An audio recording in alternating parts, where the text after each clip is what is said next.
Estás escuchando El Despertar, un podcast dedicado al estudio de la Biblia y enseñanzas para las mujeres y su diario vivir. Buenos días, chicas, espero hayan tenido un buen fin de semana y queremos animarles a seguir estudiando la Biblia. En este podcast, o más que todo en el podcast anterior, vimos cómo Jesús fue llevado al desierto para ser tentado. Pudimos ver cómo Él, a pesar de que era Dios encarnado en la tierra, Él citó la palabra frente a su enemigo, obviamente, alcanzando finalmente la victoria. Él muy bien hubiese podido simplemente decir, apártate de aquí o vete de aquí, y realmente hubiese podido zafarse de esta tentación, pero Él citó la palabra y creo que lo hizo por un punto importante, y es el punto en que hoy estaremos incluso mencionando. Es que Él lo hizo para que precisamente nosotros también pudiésemos ver que a través de su palabra podemos alcanzar la victoria en las diferentes circunstancias que tenemos, ¿verdad? Muy bien, entonces podemos ver que también podemos concluir diciendo que la palabra de Dios es la espada del Espíritu. ¿Se recuerdan que lo mencionamos? Está a nuestro alcance para poder hacer que la victoria de Jesús sea también una experiencia de triunfo para nosotras. Pero también mencionamos un problema que aqueja a muchas de las iglesias y a muchos cristianos, y que consiste en que su conocimiento con respecto a la palabra de Dios es muy deficiente. Se trata de una falta de lectura, obviamente, y de un estudio cuidadoso. Por eso es que nosotras hemos decidido hacer este tipo de estudios, para que esté al alcance tuyo, para que puedas escucharlo, meditarlo y comprender aún más de lo que Dios nos quiere hablar a través de su palabra. Esa ignorancia que muchas personas están teniendo trae a muchos dificultades de poder vivir una vida cristiana como Él nos los ha dejado. En el podcast anterior nos demostró el poder de las Sagradas Escrituras. Si vieras a través de la luz de ella, de la palabra, muchos problemas se verían de otra manera. En la medida en que la conocemos más a Dios y sus recursos para hacer frente a la prueba y a las adversidades. Muy bien, vamos a dar comienzo a este estudio de hoy y queremos darle gracias a Dios por su amor para con nosotras, en dejarnos este incalculable tesoro que es la Biblia, chicas. Y queremos sobre todo pedirle que nos ayude a poder comprender su palabra, a que lo que estemos estudiando pueda penetrar en nuestra mente y en nuestro corazón, y podamos aplicarlo en las diferentes circunstancias. Entonces te animo a que podamos cerrar tus ojos ahí donde estás y oremos a Dios. Señor, quiero darte gracias por este día, gracias por aquellas personas que escuchan este podcast, Señor. Y te ruego que sea de edificación para sus vidas, que realmente puedan, a través de ellos, poder alcanzar, Señor, el deseo y la pasión de poder conocerte más a través de lo que tú nos has dejado, que es la palabra tuya. Te ruego ahora que tú nos ayudes a que podamos comprender más aún de lo que hemos estado leyendo durante estos días, Señor. Bendice, Señor, este tiempo, y bendice, Señor, lo que vamos a estar estudiando. En tu nombre te lo pido. Amén. Muy bien, te animo a que abras tu Biblia en el capítulo 4 del libro de Mateo, el versículo 12 en adelante. Estuvimos leyendo anteriormente todo el capítulo lo leímos hasta el versículo 11, y ahora vamos a estar retomando cuando Jesús va a dar comienzo a su ministerio, ¿verdad? Y dice así: cuando Jesús oyó que Juan estaba preso, volvió a Galilea, y dejando a Nazaret, vino y habitó en Capernaum, ciudad marítima, en la ciudad de Zabulón y de Neftalí, para que se cumpliese lo dicho por el profeta Isaías, cuando dijo: tierra de Zabulón y tierra de Neftalí, camino del mar, al otro lado del Jordán, Galilea de los gentiles. El pueblo asentado en tinieblas vio gran luz, y los asentados en regiones de sombra de muerte, luz les resplandeció. Desde entonces comenzó Jesús a predicar y a decir: arrepentíos, porque el reino de los cielos se ha acercado. Andando Jesús al mar de Galilea, vio a dos hermanos, Simón, llamado Pedro, y Andrés su hermano, que echaban la red en el mar, porque eran pescadores. Y les dijo: venid en pos de mí, y os haré pescadores de hombres. Ellos entonces, dejando al instante las redes, le siguieron. Pasando de allí, vio a otros 2 hermanos, Jacob, hijo de Zebedeo, y Juan, su hermano, en la barca con Zebedeo. Su padre, que remendaba las redes, lo llamó, y ellos, dejando al instante la barca y a su padre, le siguieron. Y recorrió Jesús toda Galilea, enseñando en las sinagogas de ellos y predicando el evangelio del reino, y sanando toda enfermedad y toda dolencia en el pueblo. Y se difundió su fama por toda Siria, y le trajeron todos los que tenían dolencia, los afligidos por diversas enfermedades y tormentas, los endemoniados, lunáticos y paralíticos, y los sanos. Y le siguió mucha gente de Galilea, de Decápolis, de Jerusalén, de Judea y del otro lado del Jordán. Muy bien. En el primer párrafo nos relata en el momento en que Jesús comenzó su ministerio público en Capernaum. Lo leemos en el versículo 12 y 13. ¿Verdad? Jesús se retiró de la zona de Jerusalén porque Juan el Bautista había sido detenido y encarcelado por Herodes. Vemos aquí que Jesús cambió su centro de actividades del sur al norte y de Nazaret, donde estaba su hogar, a Capernaum. El evangelista Mateo no nos ofrece los detalles de este traslado. Esto es un ejemplo de que los relatos de los 4 evangelios no tienen que ajustarse entre sí ni parecerse unos a otros. Ninguno de ellos es una copia calada del otro. Él intentó, más que todo, armonizar los evangelios. Y pienso que diría él que armonizarlos constituía un gran error, porque creíamos que todos tendrían que decir lo mismo, pero realmente cada uno tenía una visión de lo que había visto. Eran 4 testimonios diferentes. Por ejemplo, si usted ve un accidente y otras 4 personas más o 5 personas ven un accidente, todas van a decir algo diferente, todas van a tener un mensaje central: hubo un accidente. Otros dirán, hubo un accidente, vio que pasaba un coche y se ha chocado. Otro dirá, vio que pasaba un coche y se ha chocado y había una cáscara de plátano en el centro. O sea, son 4 testimonios diferentes, pero ninguno va a ser exactamente. Y eso es lo que realmente aquí está tratando de demostrar Mateo, que no es que están todos armonizados, pero sí todos tienen el mismo mensaje. Y he aquí, él escribió un breve trabajo, ¿verdad?, que nos iba a demostrar no realmente una biografía de Jesús, sino lo que él quería resaltar era más que todo los hechos o los argumentos que alcanzaba cierto sector de la familia humana. Mateo, por ejemplo, fue escrito para hacer llegar su mensaje a la gente religiosa y principalmente a la nación de Israel. De hecho, fue escrito en hebreo. Tanto Papias como Eusebio, padres de la iglesia, y otras autoridades de la época así lo afirman. Aunque Mateo no nos dé detalles sobre el traslado a Capernaum, sabemos por otros evangelios que Jesús había sido rechazado en la ciudad donde residía. Fue así que Capernaum se convirtió en su centro de actividades, y por lo que sabemos continuó siendo hasta que llegó el momento en que él salió para Jerusalén por última vez para ser crucificado. Interesante, ¿verdad? Mateo sí nos da el motivo para el traslado de Nazaret a Capernaum.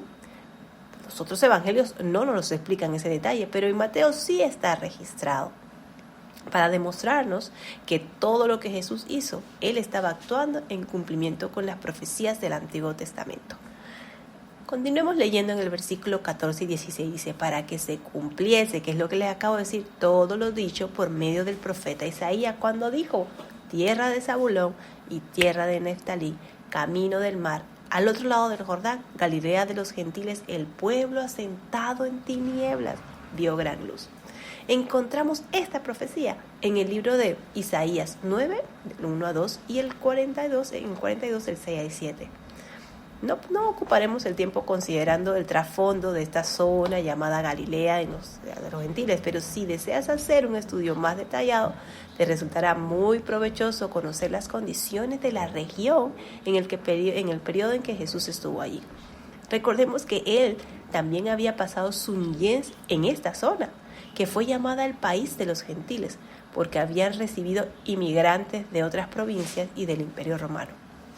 Había áreas muy atractivas alrededor del mar de Galilea, donde imperaba la frivolidad y de bajo nivel moral. Los habitantes de esta zona, aunque cerca de Jerusalén, estaban evidentemente lejos de tener una relación con Dios. Pero la luz que emanaba del Señor Jesús brilló sobre ellos y su misma presencia les creó una responsabilidad. Fueron testigos de muchos de sus milagros. Y cuando digo muchos, chicas, es muchos, que solo causaron una respuesta limitada. Más adelante, en Mateo 11, 20 al 24, Él declararía un juicio sobre ellos cuando dijo: ¡ay de ti, Corazín! En Capernaum, Jesús reanudó su mensaje justamente donde Juan el Bautista lo había dejado. Leemos en el versículo 17. Desde entonces Jesús comenzó a predicar y a decir lo mismo que decía Juan: arrepentíos, porque el reino de los cielos se ha acercado. El mensaje de Jesús era: arrepentíos, da la vuelta, venid a mí. El reino de los cielos se ha acercado. Estaba cerca en persona del Rey.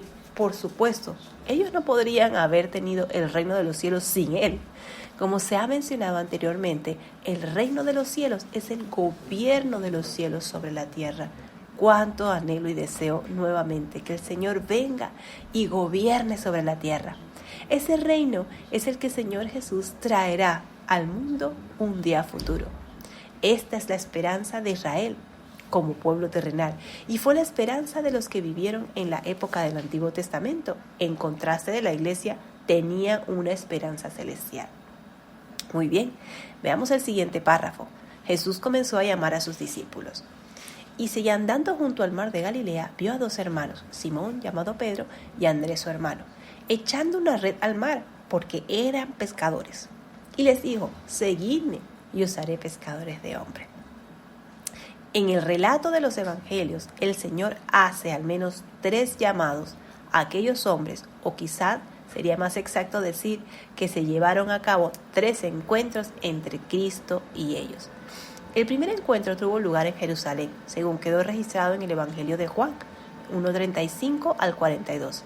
El segundo se celebró junto al mar de Galilea, y aparentemente es el que menciona Mateo en este pasaje. Ellos habían visto a Jesús antes de este episodio, pero aquel día Él no les había llamado para que lo acompañasen. He aquí, en el mar de Galilea, cuando se encontró con ellos otra vez, y ahí fue donde les invitó a seguirles. Pero después veremos que volvieron a pescar. Los evangelistas Marco y Lucas no los cuentan detalladamente. Finalmente les llamó nuevamente, y esa vez lo hizo para que fuesen apóstoles, es decir, sus mensajeros. Jesús les llamó para que fueran apóstoles. Quiero recalcar esto. Lo sorprendente fue que Jesús invitase a hombres como aquellos. Siempre he creído que, puesto que Él llamó a seres humanos imperfectos como aquellos discípulos, Él puede también utilizarte a ti y a mí. Resulta alentador saber que no tenemos que ser santos superdotados para que Él pueda usarnos. Cualquiera que sea tu ocupación profesional, Él puede utilizarte. Cualquiera que sea tu aptitud o tu talento, puedes utilizarlo para glorificar al Señor. Lo importante es que nos entreguemos, nos consagremos a Él. Bajo su dirección, no nos ocupará a todos para hacer las mismas tareas, claro está, porque Él nos concede dones y capacidades diferentes. La iglesia, también llamada el cuerpo de Cristo, tiene muchos miembros y todos tienen distintas funciones que cumplir. Muy bien, en el versículo 20 y 22 vemos cómo estos, dejando al instante sus redes, le siguieron. Estos hombres tenían interesantes personalidades. Oh, sí que sí. Les conoceremos mejor a medida que progresemos en nuestra lectura, y especialmente les encontraremos en los relatos de los otros evangelios. Por otra parte, recordemos que Jesús se encontraba en aquel momento en la parte del norte de Israel. En el versículo 23 nos dice: y Jesús iba por toda Galilea enseñando a sus sinagogas y proclamando el evangelio del reino y sanando toda enfermedad y toda dolencia en el pueblo. observamos que Jesús estaba enseñando a los judíos en sus sinagogas, que eran centros de estudios y enseñanzas de la ley, y además estaba predicando el evangelio del reino. ¿De qué se trataba? El evangelio o buenas noticias del reino eran que éste se había acercado en la persona del rey, a quien ellos tenían que aceptar y recibir.